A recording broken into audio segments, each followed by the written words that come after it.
새롭게 하셔서 만나고 싶은 사람 붙잡고 싶은 순간 2021년도 첫 방송을 시작하겠습니다. 안녕하세요. 저는 진행을 맡은 임영아입니다. 여러분은 2021년을 열면서 어떤 포부를 갖고 계신가요? 오늘은 귀한 손님을 한분 모셨습니다. 24년 동안 세관교회를 섬기시면서 한마음 한뜻으로 열심히 교회를 섬기어 오신 분입니다. 안녕하세요, 장로님. 네, 안녕하십니까. 네, 이렇게 나와주셔서 감사합니다. 네, 장로님 소개 좀 부탁드릴게요. 물론 다 아시지만 그래도 부탁드리겠습니다. 예, 저는 신재찬 장로입니다. 제 가족은 아내 차상미 권사, 그리고 31살 된 아들 2명과 그리고 9년 차 된 잡스 강아지와 함께 살고 있습니다. 네, 장로님 강아지 데리고 산책하시는 모습 제가 몇 번 뵀는데 진짜 예. 귀엽더라고요. 예. 네, 장로님 그러면 지금 사실 장로님 24년 동안 세관교회를 섬기고 계시잖아요. 예. 우리 교회의 어떤 산 증인이신데 돌이켜보시면서 가장 기억에 남는 장면 3가지 좀 뽑아주시겠어요? 예. 첫 번째 기억에 남는 사건이라고 할 수 있고요. 이 일인데, 우리 목사님께서 잘 아시지만 목사님께서 뇌출혈로 쓰러지셨다가 회복된 그런 사건입니다. 그게 2013년도로 기억합니다. 그렇죠. 2013년도 여름 수련회 끝난 직후에 그런 일이 있었는데, 그 이후에 목사님께서 정말 기적 같은 하나님의 은혜로 완전히 회복되어서 지금 우리 모든 성도들께서 보시는 바와 같이 건강하게 교회를 이끌고 있는 이 사건이 정말 큰 사건이고 큰 은혜로운 사건이었었습니다. 그때 정말 교인들이 엄청나게 기도 많이 하셨을 것 같아요. 예, 그렇죠. 예. 그 사건을 통해서 크게 감사하는 것 2가지가 있는데요. 첫 번째는 이 뇌출혈이라는 것이 보통 시간을 다투는 그런 질환이기 때문에 조금이라도 늦어지면 정말 돌이킬 수 없는 상태로 갈 수밖에 없습니다. 감사하게도 목사님께서는 이제 사모님과 같이 스스로 이상을 느끼시고 걸어서 병원을 찾아서 가셨다가 거기서 진단 과정을 통해서 그 질환을 발견해서 정말 빨리 조치가 가능했었던 그렇죠. 그런 경우였어요. 그래서 뇌출혈은 너무 감사하죠. 골든타임이 굉장히 그럼요. 중요한 건데 예, 그걸 놓치지 그렇죠. 않으셨으니까. 2번째는 교회 전 교인들이 하나가 되어서 정말 밤낮으로 이렇게 릴리 기도하면서 정말 기도한 결과 하나님께서 어여삐 봐주셔서 목사님을 그렇게 회복시켜 주신 거지요. 그래서 그 사건이 가장 크게 기억이 납니다. 네, 그리고 또 어떤 사건을 뽑아주시겠어요? 2번째는 이제 저희 교회가 2년에 한 번씩 수련회를 가지고 있고, 수련회를 처음 가진 게 2002년도로 기억합니다. 그때가 원주 치악산에 있는 명성수원관에서 첫 번째 수련회를 가진 이후로 2009년도부터는 매년 2년마다 수련회를 갖고 있습니다. 장로님 그리고 또 한 가지 사건 더 소개해 주실 수 있으시죠? 예, 우리 교회가 통합해서 네. 지금과 같은 교회 가지고 2001년도 9월에 입당 예배를 드리고 현재 이르게 된 것이죠. 이 예배당에서 예배드린 건 한 20년 지금 그렇게 되죠. 정도 된 거네요. 예. 네, 올해는 꼭 이 유서 깊은 예배당에서 다 모여서 온 성도들이 대면으로 꼭 예배드릴 수 있었으면 정말 좋겠어요. 네, 좀 좋죠. 네, 장로님 장로님께서 이제 고등학교 1학년 때부터 하나님 만나셔서 지금까지 쭉 오셨잖아요. 거의 이제 50년의 세월인데 그동안 하나님이 정말 내 곁에 계시구나 이렇게 느끼셨던 순간도 많을 것 같아요. 그런 이야기도 좀 들려주시면 좋겠어요. 제가 사실 고등학교 1학년 때 처음으로 선배 권유에 의해서 우연치 않게 교회를 나가게 됐습니다. 이제 저는 교회라는 것을 전혀 몰랐고, 저희 가문 중에서도 저희 가문은 이제 유교적인 전통이 그런 강한 가문이기 때문에 제가 가문에서 처음 크리스찬인데, 어쨌든 흥미거리 삼아서 선배의 권유에 따라서 이제 고등부에 처음 갔었어요. 대전에 있는 교회. 그래서 갔는데 거기에 그 지도하시는 고등부 전도사님께서 메시지를 전하는데 이 학생들이나 젊은들한테 굉장히 그 어필하는 아주 그 강력한 메시지를 전달하시더라고요. 그래서 이분 말씀 들을 때 뭔가 제가 좀 와닿는 게 있고 이게 계속 한번 들어봐야 되겠다. 이렇게 해서 다니게 되면서 이제 결국 거기서 주님을 영접하게 됐고요. 그때 말씀 중에 이제 빌립보서 4장 13절 나중에 보니까 빌립보서 4장 13절이더라고요. 네. 내게 능력 주신 자에서 내가 모든 것을 할 수 있느니라는 그 말씀을 제목 가지고 말씀하셨는데 제가 아주 그 말씀에 꽉 꽂혔어요. 네, 그래서 그 이후로 계속 그 교회에 나가야 돼서 고등학교 3학년 때 이제 설회 받았고 그 교회에서 굉장히 큰 고등부인데 그 고등부 회장까지 역임을 했고요. 그러면서 제가 제일 이제 부러웠던 게 가족 단위로 나오는 교인들이 많아서 우리 가족들도 다 같이 믿어서 가족 예배 드리는 날이 왔으면 좋겠다 하는 생각을 갖게 됐고 그것을 가지고 계속 기도를 하게 됐죠. 그래서 제가 이제 신앙생활한 지 8년 만에 어머니가 전도됐고요. 그리고 나서 그 이듬해에 할아버지가 전도됐습니다. 그래서 네. 할아버지께서 이제 교회 다니시게 되니까 뭐 그때까지 드리던 제사 뭐 완전히 다 폐지됐고 아버지도 순순히 따라와 주셨고 그렇게 해서 두 분이 다니시는데 정말 제가 두 분께 더 배울 게 많을 정도로 뭐 새벽교대 열심히 다니시고 할아버지는 특히 새벽교대 다니신 다음부터는 더 건강해지셔가지고 네. 뭐 80세에 돌아가셨지만 그때까지 더 건강하게 사시다가 돌아가셨는데 그래서 정말 그렇게 해서 할아버지 할머니 그 이후 또 다른 동생들도 나가게 되고 기독교 가정 집안이 된 것이 제게는 너무 감사한 일이고 기도의 응답으로 지금 기억하고 있습니다. 네, 장로님 그리고 군대에서도 또 한번 큰 일이 있으셨다고요? 예, 제가 이제 군대에서 업무상 대구로 이제 제가 안동에서 초반에 근무를 했었는데 안동으로 출장을 갔다 오다가 그때 찝차에 이제 저하고 군수장교하고 예비군 중대장하고 운전병하고 4명이서 타고 돌아오는 길이었었습니다. 그때가 초가을이어서 주변에 또 낙엽 색깔하고 주변 색깔하고 많이 비슷해가지고 급하게 운전할 때는 주변이 구별하기가 참 쉽지 않은 상황이 많이 그쵸. 벌어지거든요. 네. 그때 이제 부대 안에서 예비군 동원훈련이 진행 중에 있어서 급히 오늘은 돌아오고 있는 중이었는데 앞에 그 큰 수레 낙엽을 크게 사람이 안 볼 정도로 이렇게 가득 싣고 가는 차가 그 수레가 천천히 가는데 갑자기 나타나는 거예요. 주변 색깔이 그쵸. 구별이 잘 안 되니까. 운전병도 잘 몰랐던 것 같아요. 그래서 갑자기 그걸 피하려고 옆으로 틀었는데 앞에서 정면으로 갑자기 막 직행버스가 나타나는 거예요. 그때는 도로가 왕복 2차선이어서 좁은 도로였었습니다. 순간적으로 아차 이거 다 죽었구나 전부 다. 근데 정말 찰나의 순간에 수레를 비껴가고 버스 비껴가고 이래 됐어요. 그래서 운전병이 너무 놀래가지고 그 찝차를 옆에다 세워놓고 한 10분 동안 아무도 얘기를 못할 정도로 놀래가지고 그러고 가만히 있었습니다. 그래서 운전병은 도저히 자기 무서워서 운전 못하겠다. 그럼요. 그래서 예비군 중대장이 운전하고 돌아왔는데 정말 하나님이 도우시지 않았으면 거기서 정말 전부 다 죽을 뻔했다고 했었습니다. 그리고 또 한 번은 이제 제 업무와 관련해서 200리터 경유가 들어있는 드럼통이 떨어지면서 제 이 무릎 위에 장단지 쪽을 찍어가지고 거기에서 그 사고로 한 달 정도 군병원에 입원한 적이 있었습니다. 살이 워낙 많이 깊게 파여져가지고 안쪽에서 밖에서 세 바늘 정도로 꿰맬 정도로 맞지도 않고 꿰매냈어요. 너무 그런데도 안 아프더라고요. 워낙 거기가 충격이 심해가지고.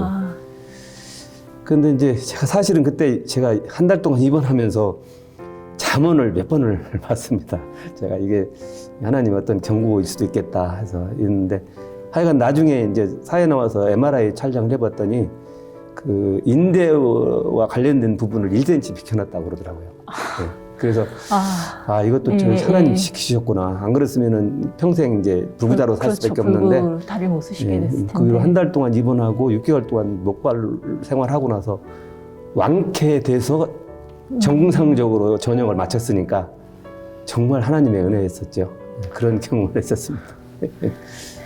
장로님은 그러면 한 그 사고 이후로 다시 태어나신 거네요. 사실은 정말 네, 네, 더 그런 이상 생각합니다. 네. 이 세상 사람이 아닐 수도 있었던 그랬었죠. 거였고. 예, 그런 생각합니다. 아, 예. 네. 예. 장로님 근데 그 후로도 한번 그 또 방광암이랑 전립선염 때문에 고생을 많이 하셨죠. 예. 그 어떠셨어요 그때 투병 생활은? 그 제가 방광암을 발견한 것이 아마 제가 장로 임직한 그 해였던 걸로 기억이 됩니다. 그 벌써 13년 된 거죠. 방광암은 특별한 증상이 없습니다. 예, 보통 이제 소변에 피가 섞여 나오는 것 외에는 특별한 증상이 없는데 그것이 반복되어서 처음에 그런 증상이 나타날 때 그것을 다른 병원에 갔다가 이상이 없는 것으로 밝혀져서 한 근 1년 반 동안 시간이 지체됐었어요. 그래서 또 그런 증상이 나타나서 이제 암센터 가가지고 검사 결과 이제 방광암 진단을 받았는데 사실 뭐 나중에 알고 봤습니다만은 뭐 방광암이나 뭐 갑상선암이나 이런 것들은 뭐 예후가 좋은 암이라고 얘기를 그렇죠. 제가 알게 됐습니다만은 처음 뭐 검사하면서 내시경 검사하면서 의사께서 이렇게 보시면서 여기 암입니다. 아무렇지도 않고 그래가지고 그럼 나중에 이제 집사람도 들어와서 보라고 하고 그러니까 좀 너무 놀랬죠. 그래서 어느 정도 제가 혹시 암일 수도 있지 않냐라는 생각을 하고 갔지만은 막상 그렇게 진단을 하니까 상당히 충격적이더라고요. 그래서 이제 그래 뭐 너무 걱정하지 마라. 그래서 바로 예, 너무 그러니까 초기였던 거죠. 그러니까 예, 의사가 그런 식으로 얘기할 수 있었겠죠. 기수로 따지면 뭐 1기에서 2기로 넘어가는 예, 그런 과정이었던 걸로. 다행이네요. 예, 예. 다행이죠. 그래서 바로 그 다음 주에 이제 금요일 날 검사 받았는데 그 다음 주 수요일 날 입원 날짜 잡아줘서 수술을 하고 1월 달에 또 두 번째 수술하고 혹시 뭐를 암세포가 있을지 몰라서 그렇게 수술을 하고서 지금까지 지내왔는데 뭐 이제 완치가 된 것이죠. 방광암은. 그래서 보통 한 2년쯤 됐을 때 이제 그게 보통 한 3개월에 한 번씩 그 요도를 통해서 방광에다가 BCG 약을 집어넣고 하는 것이 그게 따지면 이제 다른 환자들 경우 같은 그런 항암 치료와 비슷한 건데 그렇죠. 예, 예. 그게 BCG가 들어가면은 방광벽이 이제 인위적으로 염증을 일으키면서 혹시 있을지 모를 그 염증 발생을 통해서 혹시 있을지 모를 이제 암세포를 잡아먹는다는 효과가 있다고 그래요. 그래서 그걸 하는데 그걸 하고 오면 저녁에 굉장히 힘들어요.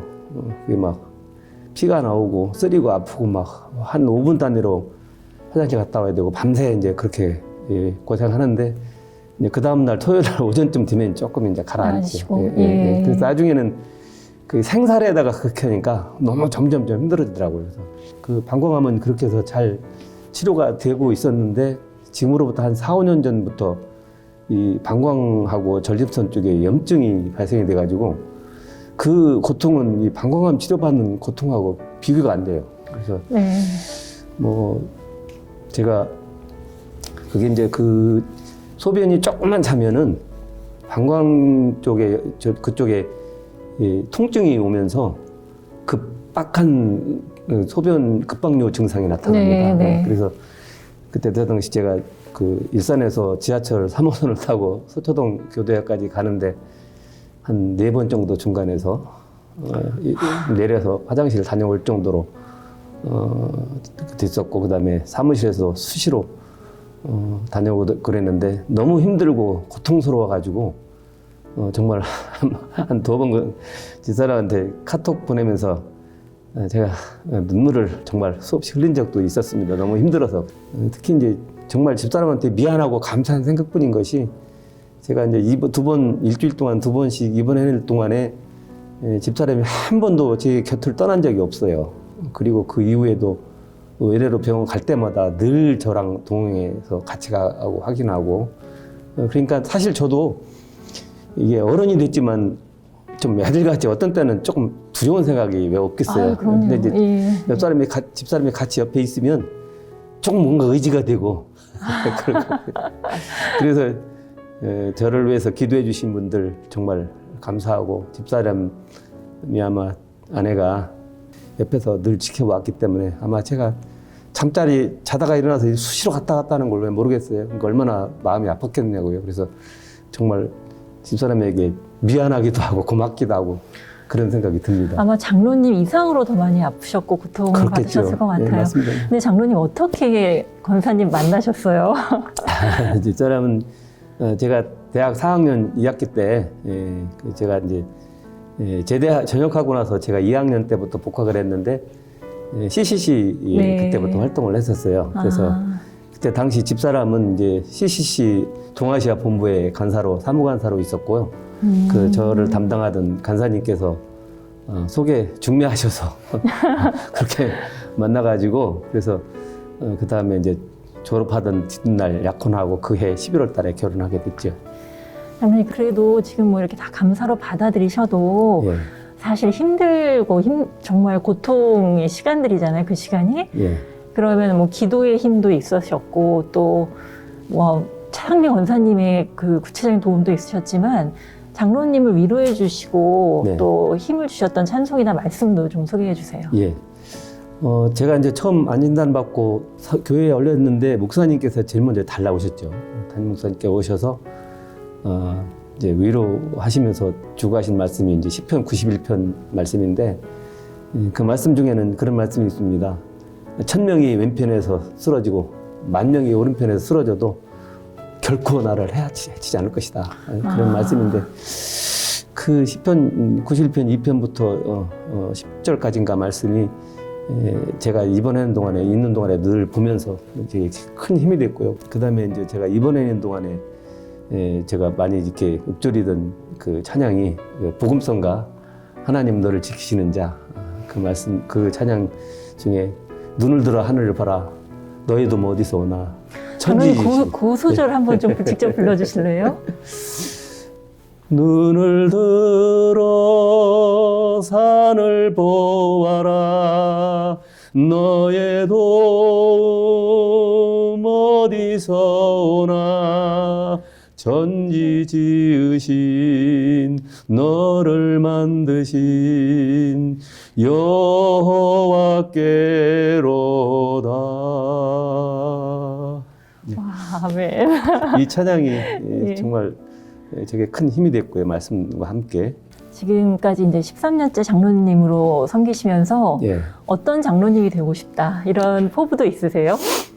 사실 장로로 직분을 받는 것이 저한테 정말 제가 그 합당한 사람인가 하는 그런 생각이 늘 있습니다. 그래서 어떻게 해야 장로 직분을 제대로 감당하는 것인지는 장로 직분을 받을 때나 지금이나 늘 제게 걱정거리고 염려거리고 고민거리인 것은 사실입니다.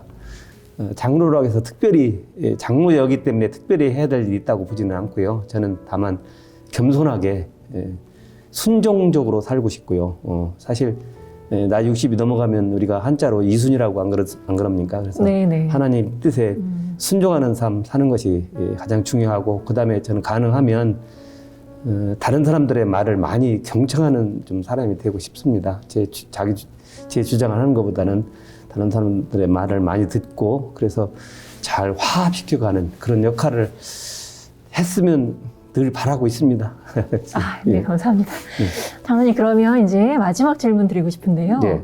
이제 2021년이 밝아왔는데 세광교회가 2021년에 어떤 모습이었으면 좋겠는지 예. 말씀 부탁드리겠습니다. 우선 이제 2020년 한 해는 정말 코로나로 시작해서 코로나로 끝맺은 그런 한 해였고 2021년도 역시 코로나로 시작할 수밖에 없는 그런 상황인데 작년 한 해 동안 우리 성도님들 정말 너무 고생하셨고 수고들 하셨어요. 그래서 예배 활동 또 다른 모든 교회 활동이 거의 다 중지된 상황에서 그런 상황에서도 지금까지 잘 견뎌 오셨는데 내년에는 정말 이 코로나가 이제 서서히 종식되고 이 코로나 때문에 이 교회 활동 예배 대면 예배도 못 드리고 각종 하고 싶은 일들 못 하셨던 그런 일들을 정말 막 분풀이 하듯이 많은 성도들이 구름처럼 몰려들어서 각 네. 부서에서 열심히 정말 활동적으로 하는 모습이 그려지고요.